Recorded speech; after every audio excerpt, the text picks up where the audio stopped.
नमस्कार दोस्तों, मैं एस्ट्रोलॉजर श्वेताम्बरा। 2020 बीतने वाला है और 2021 आने वाला है और मेरे पास ढेर सारे प्रश्न आए और साथ में लोग संकल्प लेते हैं कि मैं नए वर्ष में ये काम नहीं करूँगा। बैड एडिक्शन जो भी हो या जो उन्हें लगता है कि ये मेरी लाइफ के लिए ख़राब है और वो संकल्प ले लेते हैं कि मैं फला व्यक्ति से बात नहीं करूँगा। या बहुत लोग ओबेसिटी को ही ले लीजिए कि मोटापा है और हमें ये चीज़ खानी है, छोड़ देनी। तो मैं तो सबसे पहले यही कहूँगी कि मैं फर्स्टली तो न्यू ईयर में विश्वास नहीं करती हूँ। मुझे लगता है जब भी जागो तभी सवेरा, और सभी के लिए ही होना भी चाहिए।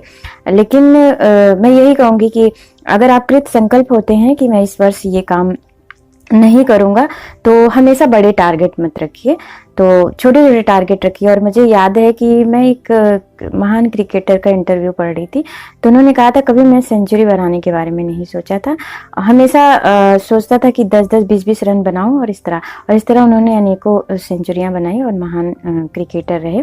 तो और साइंटिफिकली भी हम देखें तो एकाएक ब्रेन को बर्डन नहीं देना चाहिए, और जब तक ब्रेन एक्सेप्ट नहीं करेगा किसी काम के लिए, तो हम वो संकल्प जो ले लिए हैं वो ज़्यादा दिन तक चल भी नहीं पाएगा और हम ले भी नहीं जा पाएंगे। तो इसलिए मैं सबको कहूँगी कि संकल्प आप हमेशा बनाइए, लेकिन उन्हें टुकड़े टुकड़ों में पूरा करने की कोशिश करिए, इस तरह होगा। दूसरी बात है कि नया वर्ष आ रहा है और आप सब लेंगे आज। जो सबसे बड़ी समस्या मुझे लगती है आज की मैरिड लाइफ में, पति पत्नी में कोऑपरेशन नहीं रहता है। और मैं कहती हूँ 90% जो ये समस्याएं होती हैं वो समस्याएं नहीं है, 10% ही मैं समस्याएं मानती हूँ। अगर उनके इनलाज में, मदर फादर में म्यूचुअल अंडरस्टैंडिंग नहीं है, तो मुझे लगता है ये समय की कमी के कारण है कि हम एक दूसरे को समय नहीं दे पाते हैं। तो मुझे लगता है कि घर आप बैठिए और आपस में एक दूसरे से बात करिए, परिवार से बात करिए और एक दूसरे को समय दीजिए। इस तरह आप इस समस्याओं से निकल पाएंगे।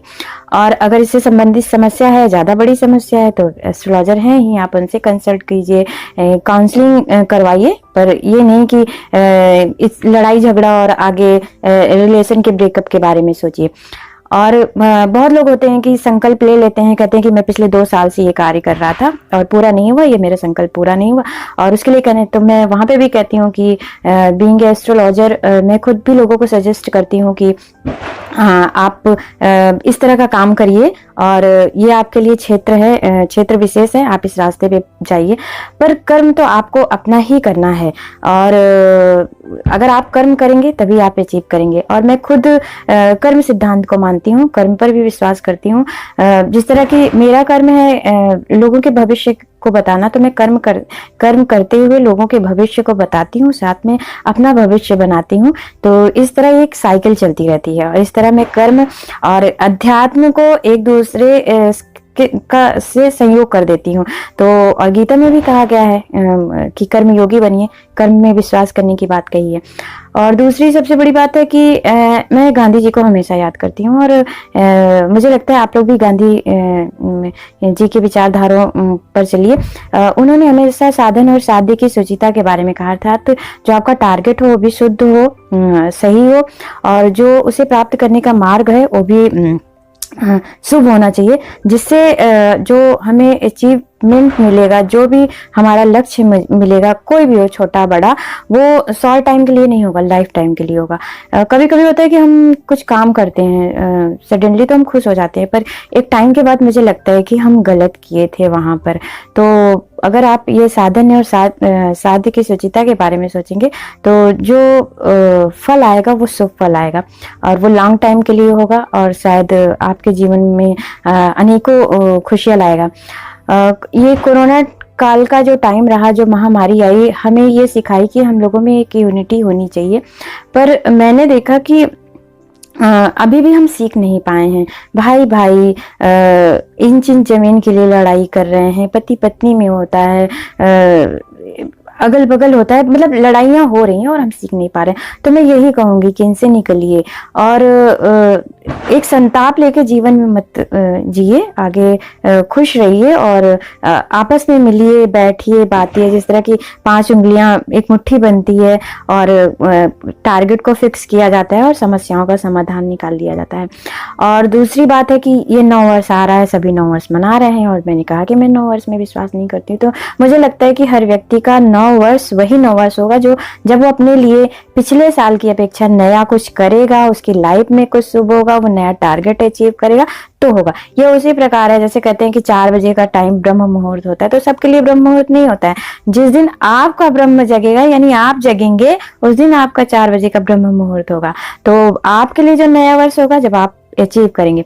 और संकल्प तो हम ले लेते हैं, ठीक है, बैड हैबिट्स है, मुझे हटानी चाहिए, पर मैं हर व्यक्ति से कहूंगी यही कि सेल्फ सेंटर्ड होके मत सोचिए इसे। ये जीवन एक बार मिला है और मनुष्य तो अपने आप में श्रेष्ठ है। तो बड़ा संकल्प लीजिए, समाज के लिए संकल्प लीजिए, पर्यावरण के लिए संकल्प लीजिए। और जितनी महामारियां आ रही हैं बताई है कि हमें समाज के लिए, पर्यावरण के लिए कुछ करना चाहिए। तो ऐसे वहां पे टारगेट फिक्स करिए और लोगों के साथ मिलके इस समाज को, इस देश को, लोगों की मदद करिए। जानवर, पशु पक्षी, पर्यावरण, सबकी सुरक्षा करिए। और मैं यही कहूंगी कि अगर आपके पास समस्याएं हैं तो मेरा व्हाट्सएप नंबर है, कंसल्ट कीजिए, मैं समाधान दूंगी।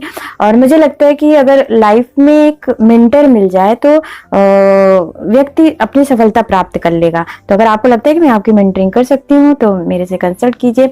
और ऐसा है कि बहुत से क्लाइंट हैं जो एस्ट्रोलॉजी से रिलेटेड क्वेश्चन पूछते हैं, बाद में जो उनकी जो और व्यवहारिक भी समस्याएं होती है उसके लिए भी कंसल्ट करते हैं। तो एज ए काउंसलिंग भी मैं करती हूँ, तो उसके लिए भी आप कंसल्ट कर सकते हैं। और मुझे लगता है कि जिस तरह मैं कहती हूँ कि माता पिता और गुरु मिल जाएं और हमारी कुंडली में सूर्य, चंद्रमा और बृहस्पति ग्रह मजबूत हो तो हम सामान्य से अच्छा जीवन जीते हैं और खुश रहते हैं जीवन में। मेन उद्देश्य यही है। तो उसी तरह एक अच्छा मेंटर मिल जाए तो जीवन सफल हो जाता है। तो आपके लिए मैं मेंटरिंग करूंगी और एज ए एस्ट्रोलॉजर, स्पिरिचुअल गुरु, जो भी समस्या हो आप मुझसे कहिए और अपना नवीन वर्ष ले आइए आप और अपने लिए अचीव करिए, समाज के लिए। और जीवन एक बार मिला है, ऐसा नहीं हो कि कल अगर हमारी अकस्मात मृत्यु ना हो और हम बिस्तर पे रहें तो एक पश्चाताप ना रहे कि मैं जब 30 ईयर ओल्ड थी तो मुझे ये काम कर लेना चाहिए था, ये नहीं होना चाहिए। और मुझे याद है कि मैं जब छोटी थी तो मैं एक शॉप पे गई, टॉफी की शॉप पे टॉफी खरीदने, तो एक स्लोगन लिखा हुआ था कि any time is fine time to do work, any work. तो मुझे लगता है कि सही शुरुआत करने के लिए कोई सही समय नहीं होता है। जिस दिन जो शुरुआत करेंगे आप वही समय शुभ होगा। और अगर जनवरी में नहीं कर रहे हैं तो कोई नहीं, फरवरी, मार्च, अप्रैल तो कृत संकल्प हुई अपनी लाइफ के लिए और कार्य करिए। और कोई समस्या हो तो मुझसे समाधान लीजिए। खुश रहिए, स्वस्थ रहिए और अपना नवीन वर्ष आप जल्द लाइए। जीवन एक बार मिलता है और ऊंचाइयों को पाइए और सबसे ज्यादा सेटिस्फाई लाइफ जिए कि संतुष्टि हो कि हम आए थे इस जीवन में, कुछ अच्छा किए, कुछ अच्छा पाए और लोगों को दे के जा रहे हैं। नमस्कार।